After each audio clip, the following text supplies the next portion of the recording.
Hi dears, രാവിലെ എന്നെപ്പോലെ തന്നെ എന്താണ് തയ്യാറാക്കുന്ന ബ്രേക്ക്ഫാസ്റ്റിനെന്ന് ആലോചിച്ചിരിക്കുകയാണോ? എങ്കിൽ വളരെ ഈസി ആയിട്ട് തയ്യാറാക്കാൻ പറ്റുന്ന ഒരു റവ ദോശ നമുക്ക് പരിചയപ്പെടാം. നല്ല സോഫ്റ്റ് ആയിട്ടുള്ള ഈ ദോശ എങ്ങനെയാണ് തയ്യാറാക്കുന്നത് നമുക്കൊന്ന് കണ്ടു നോക്കാം. വീഡിയോയിലേക്ക് പോകാം.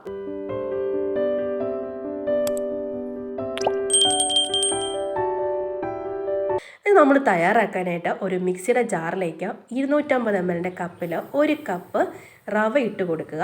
വറുത്ത റവയോ വറുക്കാത്ത റവയോ ആണെങ്കിലും എടുക്കാം. ഞാനിപ്പോൾ വറുക്കാത്ത റവയാണ് ഇവിടെ എടുത്തിരിക്കുന്നത്. ഇനി ഇതിലേക്ക് അധികം പുളിയില്ലാത്ത തൈര് 1/2 കപ്പ് ഒഴിച്ചു കൊടുക്കാം.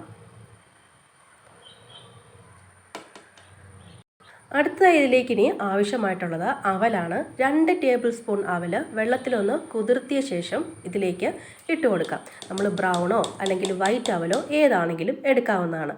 ഇനി നമുക്കിതിലേക്ക് 1/2 കപ്പ് വെള്ളവും കൂടെ ഒഴിച്ചു കൊടുക്കാം. 1 കപ്പ് റവയ്ക്ക് 1/2 കപ്പ് വെള്ളമാണ് ഇതിൻ്റെ അളവ്. ഇനി നമ്മളിതിലേക്ക് 1/2 ടീസ്പൂൺ ഉപ്പ് കൂടി ചേർത്ത് കൊടുക്കുന്നുണ്ട്.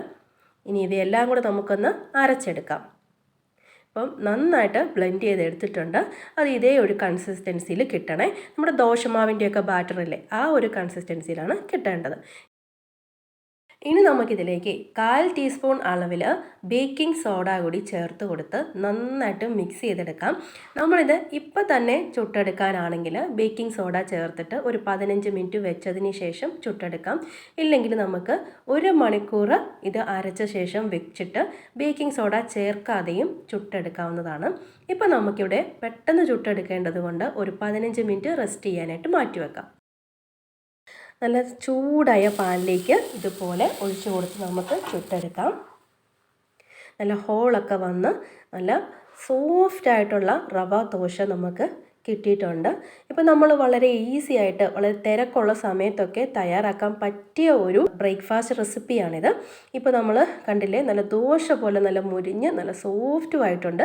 അപ്പോൾ നമ്മൾ തയ്യാറാക്കുമ്പോൾ ഈ മാവ് എപ്പോഴും ഈ ഒരു കൺസിസ്റ്റൻസിയിൽ ഇരിക്കാൻ ഒന്ന് ശ്രദ്ധിക്കണേ. അപ്പോൾ നമ്മൾ റവ ആയതുകൊണ്ട് കുറച്ച് സമയം കഴിയുമ്പോൾ ഒന്ന് കുതിർന്ന് വരും.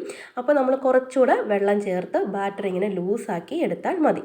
ഇനി നമ്മൾ കുട്ടികൾക്കൊക്കെ കൊടുക്കാനാണെങ്കിൽ ഇതുപോലെ കുറച്ച് നെയ്യൊക്കെ തടവി കൊടുത്ത ശേഷം തയ്യാറാക്കി എടുക്കുകയാണെങ്കിൽ ഒന്നുകൂടെ ടേസ്റ്റ് കൂടുതലായിരിക്കും. ആവശ്യമെങ്കിൽ മാത്രം നെയ്യ് ചേർത്ത് കൊടുത്താൽ മതി. ഇനി നമുക്കൊന്ന് മറിച്ചിട്ട് കൊടുക്കാം. നല്ല സോഫ്റ്റ് ആയിട്ടുള്ള ദോശയാണ്. സാധാരണ നമ്മൾ റവ കൊണ്ടുള്ള ദോശയൊക്കെ തയ്യാറാക്കുമ്പം നല്ല കട്ടിക്കിരിക്കും അല്ലേ? ഇതിപ്പോൾ നല്ല സോഫ്റ്റാണ്. നമ്മൾ ഗോതമ്പ് ദോശയൊക്കെ തയ്യാറാക്കുന്നത് പോലെ തന്നെയാണ് ഇത്. കണ്ടില്ലേ, നല്ല സോഫ്റ്റ് ആയിട്ടുള്ള റവ കൊണ്ടുള്ള ദോശ നമുക്ക് ഇവിടെ റെഡിയായി കിട്ടിയിട്ടുണ്ട്. അപ്പോൾ ഇതിനോടൊപ്പം തന്നെ ഞാൻ വളരെ ഈസി ആയിട്ടുള്ള ഒരു മുട്ട റോസ്റ്റിൻ്റെ റെസിപ്പിയും കൂടെ കാണിക്കുന്നുണ്ട്. അതായത് വളരെ ഈസി ആയിട്ട് നമുക്ക് സവോളയും മുട്ടയും കൂടെ ഒന്നിച്ച് ഒരു കുക്കറിലിട്ട് വേവിച്ചെടുക്കുന്ന ഒരു റെസിപ്പിയാണിത്. രാവിലെ തിരക്കുള്ള സമയങ്ങളിലൊക്കെ ഈ ഒരു റെസിപ്പി നമുക്ക് ഉപകാരപ്പെടും. അപ്പോൾ ഇതിനായിട്ട് 4 മീഡിയം സൈസ് സവാള നീളത്തിൽ അരിഞ്ഞത് നമുക്കൊരു കുക്കറിലേക്ക് ഇട്ട് കൊടുക്കാം. ഇനി ഇതിലേക്ക് ഒരു തക്കാളി ചെറുതായി അരിഞ്ഞതും കൂടെ ചേർത്ത് കൊടുക്കണം. കുറച്ച് കറിവേപ്പിലയും കൂടെ ഇട്ട് കൊടുക്കാം. ഇനി നമ്മൾ ഒരു 1/4 ടീസ്പൂൺ അളവിൽ ഉപ്പ് കൂടി ചേർത്ത് കൊടുക്കണം. ഇനി ഇത് വേകാൻ ആവശ്യമായിട്ടുള്ള വെള്ളം ചേർത്ത് കൊടുക്കാം. ഒരു 1/2 ഗ്ലാസ് അളവിൽ വെള്ളം ചേർത്താൽ മതിയാകും. ഒരുപാട് വെള്ളമൊന്നും ചേർക്കേണ്ട ആവശ്യമില്ല. നമുക്ക് മുട്ട റോസ്റ്റ് ആണല്ലോ വേണ്ടത്. അപ്പോൾ ഒരുപാട് വെള്ളത്തിൻ്റെ ആവശ്യമില്ല. ഇതുപോലെ 1/2 ഗ്ലാസ് അളവിൽ വെള്ളം ചേർത്ത് കൊടുത്തിട്ട് എല്ലാം കൂടെ ഇളക്കി യോജിപ്പിച്ചെടുക്കാം. ഇനി നമ്മൾ ഇതിലേക്ക് നന്നായിട്ട് കഴുകിയെടുത്ത മുട്ട വെച്ച് കൊടുക്കുന്നുണ്ട്. ഇതുപോലെ ഇതിൻ്റെ മുകളിലേക്ക് നല്ല വൃത്തിക്ക് കഴുകിയെടുത്ത മുട്ട വെച്ച് കൊടുക്കാം. ഇനി നമ്മൾ കുക്കർ അടച്ച ശേഷം ഫുൾ ഫ്ലെയിമിൽ ഇട്ട് കൊടുത്ത് ഒറ്റ വിസിൽ അടുപ്പിച്ചെടുക്കാം. ഒരു വിസിൽ മാത്രമേ അടുപ്പിച്ചെടുക്കാവുള്ളൂ. അതിൽ കൂടുതലായി പോയാൽ മുട്ട വെന്തു പോകാൻ ചാൻസ് ഉണ്ട്. അപ്പോൾ ഒരു വിസിൽ അടുപ്പിച്ചെടുക്കാം. ഇപ്പോൾ കണ്ടില്ലേ, മുട്ടയും സവോളയും വെന്ത് വന്നിട്ടുണ്ട്. നമ്മൾ വെള്ളത്തിലിട്ട് എങ്ങനെയാണോ മുട്ട പുഴുങ്ങിയെടുക്കുന്നത് അതുപോലെ തന്നെ നമുക്ക് ഇതിലിപ്പോൾ കിട്ടിയിട്ടുണ്ട്. അത് മാത്രമല്ല, ഈ സവോളയിൽ കിടന്ന് വേകുന്നതുകൊണ്ട് മുട്ടയ്ക്കൊരു പ്രത്യേക ടേസ്റ്റും കൂടെ ഉണ്ട് കേട്ടോ. അപ്പോൾ നമ്മൾ കുക്കറിൽ നിന്നും മുട്ട ഇതുപോലെ എടുത്ത് മാറ്റിയിട്ടുണ്ട്. ഇപ്പോൾ കണ്ടില്ലേ, സവോള നന്നായിട്ട് വാടി വന്നിട്ടുണ്ട്. ഇനി നമുക്കിതൊന്ന് ബാക്കി മസാലക്കൂട്ടൊക്കെ ചേർത്തെടുക്കാം. അതിനായിട്ട് ഒരു പാനിലേക്ക് 2 ടേബിൾ സ്പൂൺ അളവിൽ വെളിച്ചെണ്ണ ഒഴിച്ചു കൊടുത്തിട്ടുണ്ട്. അതിലേക്ക് നമുക്ക് സ്പൈസസ് ഒക്കെ ഒന്ന് ചേർത്ത് കൊടുക്കാം. ഇതൊന്ന് ചെറുതായിട്ടൊന്ന് ചൂടായി വരുമ്പോൾ അടുത്തായിട്ട് നമ്മളിതിലേക്ക് കറിവേപ്പിലയാണ് ഇട്ട് കൊടുക്കുന്നത്. ഇനി ഇതിലേക്ക് ചെറുതായി അരിഞ്ഞെടുത്ത ഇഞ്ചി ഇട്ട് കൊടുക്കാം. അതൊന്ന് മൂത്ത് വരുമ്പോൾ നമുക്കടുത്തായിട്ട് വെളുത്തുള്ളി ഒരു 5 അല്ലി ഇതുപോലെ ചെറുതായി അരിഞ്ഞതും കൂടെ ഇട്ട് കൊടുക്കാം. നമ്മൾ വെളുത്തുള്ളിയും ഇഞ്ചിയും ഒന്ന് വാടി വരുമ്പോൾ ഒരു പച്ചമുളക് ചെറുതായി അരിഞ്ഞതും കൂടെ ഇട്ട് കൊടുക്കുന്നുണ്ട്.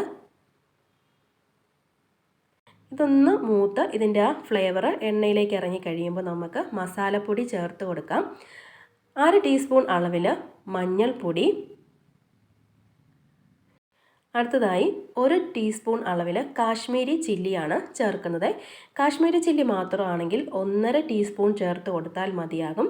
ഞാനിവിടെ 1/2 ടീസ്പൂൺ എരിവുള്ള മുളക് പൊടിയും കൂടെ ചേർക്കുന്നുണ്ട്. ഇനി എരിവുള്ള മുളക് പൊടിയാണെങ്കിൽ 1 ടീസ്പൂൺ ചേർത്ത് കൊടുത്താൽ മതിയാകും.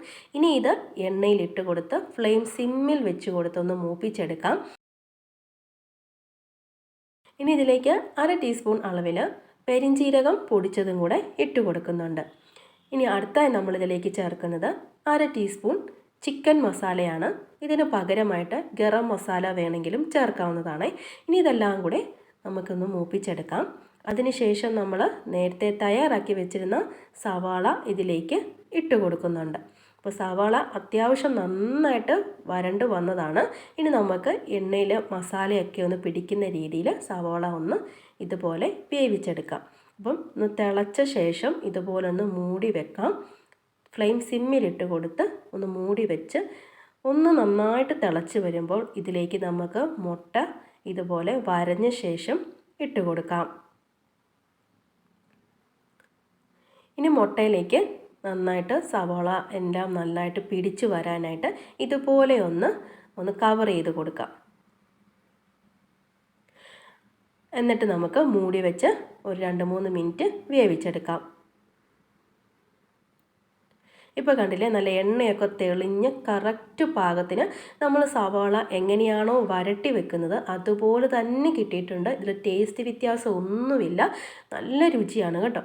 അപ്പോൾ വളരെ ഈസി ആയിട്ട് തയ്യാറാക്കി എടുക്കാൻ പറ്റിയ ഈ ഒരു മുട്ട റോസ്റ്റിൻ്റെ റെസിപ്പിയും നിങ്ങൾക്ക് ഇഷ്ടപ്പെട്ട് കാണുമെന്ന് വിചാരിക്കുന്നു. അപ്പോൾ നമ്മൾ തിരക്കുള്ള ദിവസങ്ങളിൽ വളരെ എളുപ്പത്തിൽ തയ്യാറാക്കാൻ പറ്റിയ റവ ദോശയും ഈ ഒരു മുട്ട റോസ്റ്റും നിങ്ങളും ഉറപ്പായിട്ട് തയ്യാറാക്കി നോക്കിയിട്ട് കമൻറ്റ് ഇടണേ. അപ്പം ഈസി ആയിട്ടുള്ള ഈ ബ്രേക്ക്ഫാസ്റ്റ് റെസിപ്പി നിങ്ങൾക്ക് ഇഷ്ടപ്പെട്ട് കാണുമെന്ന് വിചാരിക്കുന്നു. നമ്മുടെ ഈ ഒരു വീഡിയോ നിങ്ങൾക്ക് ഇഷ്ടമാവുകയാണെങ്കിൽ നിങ്ങൾ തീർച്ചയായിട്ടും ലൈക്ക് ചെയ്യാനും ഷെയർ ചെയ്യാനും കമൻറ്റ് ചെയ്യാനും ഒന്നും മറന്നു പോവല്ലേ. നമുക്ക് വീണ്ടും ഒരു വീഡിയോ ആയിട്ട് കാണാം. അതുവരേക്കും താങ്ക്സ് ഫോർ വാച്ചിങ്.